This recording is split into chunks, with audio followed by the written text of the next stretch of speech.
മറ്റൊരു വാർത്തയിലേക്കാണ്. ശബരിമല സ്വർണ്ണ കവർച്ചാ കേസിൽ മുൻ തിരുവാഭരണം കമ്മീഷണർ KS ബൈജുവിന്റെ ജാമ്യ ഹർജിയിൽ വിധി നാളെ. ദ്വാരപാലക ശില്പക്കേസിലെ ഈ ജാമ്യ ഹർജിയിലാണ് കൊല്ലം വിജിലൻസ് കോടതി വിധി പറയുക.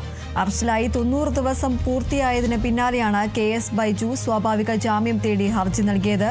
കട്ടിടപ്പാളി കേസിൽ ബൈജുവിന് നേരത്തെ ജാമ്യം ലഭിച്ചിരുന്നു.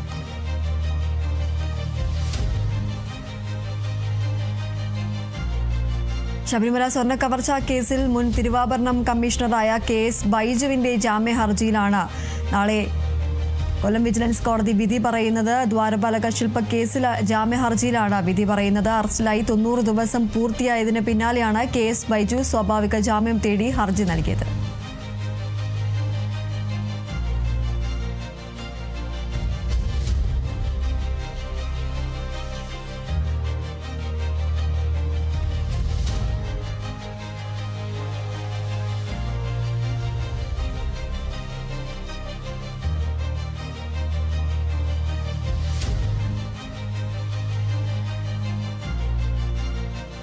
സംസ്ഥാനത്തെ സർക്കാർ മെഡിക്കൽ കോളേജിലെ ഡോക്ടർമാർ നടത്തുന്ന OP ബഹിഷ്കരണ സമരത്തിൽ വിശദീകരണം തേടി ഹൈക്കോടതി. രോഗികളുടെ അവകാശം നിഷേധിക്കരുതെന്ന കോടതി. ആവശ്യം മെഡിക്കൽ സേവനങ്ങൾ ഉറപ്പാക്കേണ്ടത് സർക്കാരിന്റെ ഉത്തരവാദിത്തമാണ്.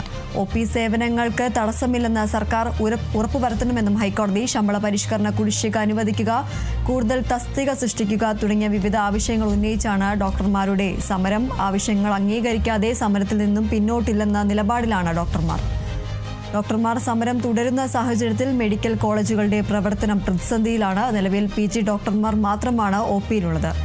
ഈ സാഹചര്യത്തിലാണ് ഹൈക്കോടതി സർക്കാരിനോട് വിശദീകരണം തേടിയത്.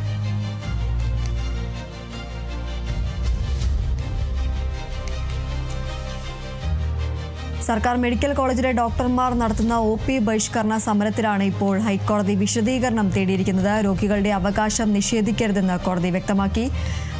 ആവശ്യം മെഡിക്കൽ സേവനങ്ങൾ ഉറപ്പാക്കേണ്ടത് സർക്കാരിന്റെ ഉത്തരവാദിത്തമാണെന്നും OP സേവനങ്ങൾക്ക് തടസ്സമില്ലെന്ന് സർക്കാർ ഉറപ്പുവരുത്തണമെന്നും ഹൈക്കോടതി നിർദ്ദേശിച്ചു.